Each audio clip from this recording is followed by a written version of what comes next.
US President Joe Biden has told Americans in a televised address that it's time to pass the torch to a new generation as he sought to explain the historic decision to end his faltering re-election campaign. Mr. Biden, 81, said he withdrew his candidacy and endorsed US Vice President Kamala Harris to unite their fellow Democrats and the country. The White House speech marked his first public appearance since he exited the race on the 21st of July, paving the way for Ms. Harris to run for the party's nomination. The Republican presidential candidate Donald Trump, meanwhile, said at a rally that Ms. Harris was a radical left lunatic. Opinion polls so far indicate a tight race between the former president and Ms. Harris in a hypothetical matchup.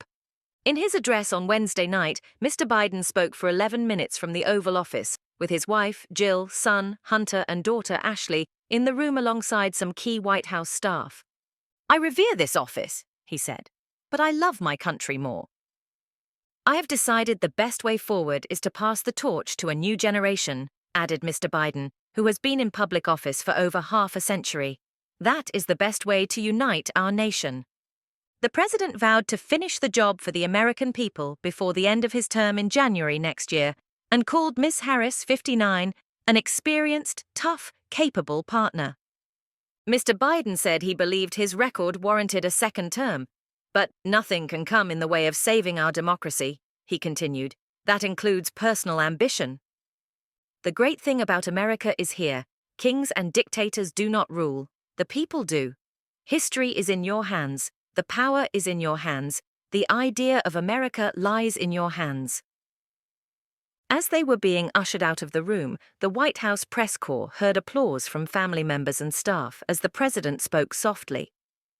Mr. Biden did not mention the 3 weeks of mounting pressure he had faced from top Democrats and donors to step aside in the wake of his disastrous debate performance against Trump late last month. Trump, 78, posted on his social media platform, Truth Social, on Wednesday night that the president was barely understandable and so bad.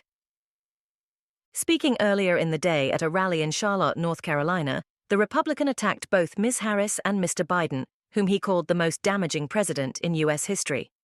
For 3.5 years, lying Kamala Harris has been the ultra-liberal driving force behind every single Biden catastrophe, he said. "She is a radical left lunatic who will destroy our country if she ever gets the chance to get into office." At a White House news briefing earlier in the day, Press Secretary Karine Jean-Pierre said Mr. Biden's exit was not about his health, but declined to give further details. She also denied to reporters there had been any cover-up over Mr. Biden's cognitive abilities. Ms. Harris, for her part, is hitting the campaign trail. Earlier on Wednesday, she addressed the historically black Zeta Phi Beta sorority in Indianapolis, telling members that her new campaign is not playing around and asked for their help to get elected. "In this moment, I believe we face a choice between two different visions for our nation, one focused on the future, the other focused on the past," she said. "And with your support, I am fighting for our nation's future." She would be the first black South Asian American and woman president, though she needs black voters to turn out in November. However, Black Lives Matter, the activist group, said in a statement on Tuesday that Democrats were seeking to manipulate black voters by installing Ms. Harris at the behest of billionaire donors in a blatant disregard for democratic principles. Mr. Biden is the first sitting president not to seek re-election since 1968, when Lyndon Johnson halted his campaign as his popularity sank during the Vietnam War.